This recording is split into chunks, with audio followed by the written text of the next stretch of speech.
Assalamu alaikum everyone. It is about 8 o'clock in the morning and a little gloomy here today in Dearborn. Today I wanted to talk to you guys about, Ramadan is coming up, and I think that there's something that we should do for the Ummah to kind of keep higher spirits throughout the month of Ramadan. I saw a post on a Facebook group that I am in for Muslim mummies, and it was basically just a thread to talk about, the hardships of not being able to fast during Ramadan for different reasons. And I made a comment on the topic, and they said that I should share it, so I figured why not put it in a video too, to share it with all you guys as well. So here's my thing. I think that it would be a good idea for us to stop asking the question, are you fasting? And here's why. Typically, any reason that a Muslim is not fasting during Ramadan is a very personal reason. Now, if they're like questioning their faith, maybe, and they have kind of taken a step back from their deen, I don't know, that's not something they want to share with people. You know what I'm saying? And highlighting that is not really for us to do. If they wanted to talk to someone about it, they would, and asking, are you fasting? And then them saying no, you get the immediate question, why? So even if that's not the case, say for example, a sister is not fasting because she's on her menses. When you ask a woman, are you fasting? And they tell you no, and then you ask them why, do you think they want to tell you that they're on their period? They don't want to tell you, so we shouldn't ask. And then same thing with women that are pregnant or breastfeeding.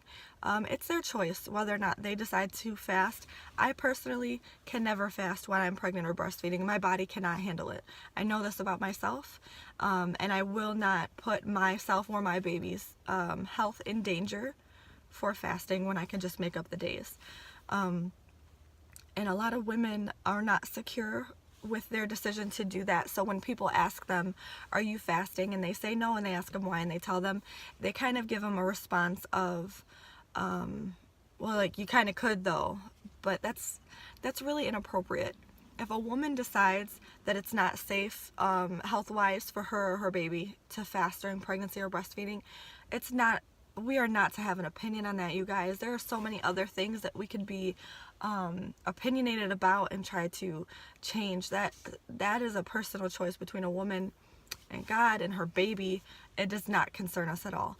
And then with brothers and sisters that are suffering some form of medical condition or illness that prevents them from being able to fast, people don't want to share with you their medical problems. Some of those things are very personal. In some cases, they might even consider it embarrassing. And for us to ask, are you fasting? And then asking them why. I think that's the biggest part of it.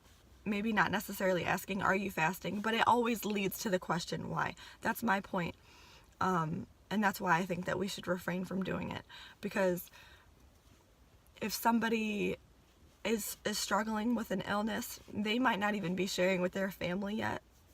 They definitely don't want to have that conversation with a random person in the masjid or on the street or working retail. Because when I worked at Sears some time ago, I did have a lot of customers because it was in Dearborn, so a lot of my customers were Muslim. And during Ramadan, pretty much every person that I checked out for their merchandise had asked me if I was fasting. And I just found that so rude, and especially during the month when the week when I could not fast. I almost wanted to lie and say that I was fasting, because every time they asked me why I wasn't, and I'm looking at them like, you know why. Don't ask me why. You're gonna make me tell you, strange man, in front of all these people, why I'm not fasting. I don't want to share with you that I'm on my period. And this is this is a very too much information type conversation, but we should have it, because we lower our gaze when we look at, the opposite sex. So why do we feel comfortable asking people something so personal as, why are you not fasting? And it's a lot of the time, it'll be people that we don't speak to on a personal level. It'll be strangers, or it'll be coworkers or acquaintances that we don't even exchange phone numbers with, that feel entitled to know whether or not you're fasting, and then your reasons for why you're not fasting. And that's really inappropriate. So I think this year, you guys, let's keep high spirits for everybody that's trying to enjoy the month of Ramadan. Whether or not they can fast is not our business. Let's just Ramadan Mubarak to them and keep it moving. Let's make everybody enjoy the whole month, and not take away from their spiritual closeness with God, because we think they don't have it because they're not fasting. That's so rude. Super rude, you guys. So I think that was it for my point, and I'm gonna end it there. And you know what, actually, I did want to take a minute to show some appreciation to my friends that I had in my comments on my last video yesterday, because you guys are everything, and you made me feel 1,000 times better. So I love you so much, you know, and as always, you know, you guys, I appreciate you for watching and taking the time to leave comments, and showing your love for me as well. So as always, I love you guys so much, and I appreciate you for watching, and we'll talk super soon. Bye, guys.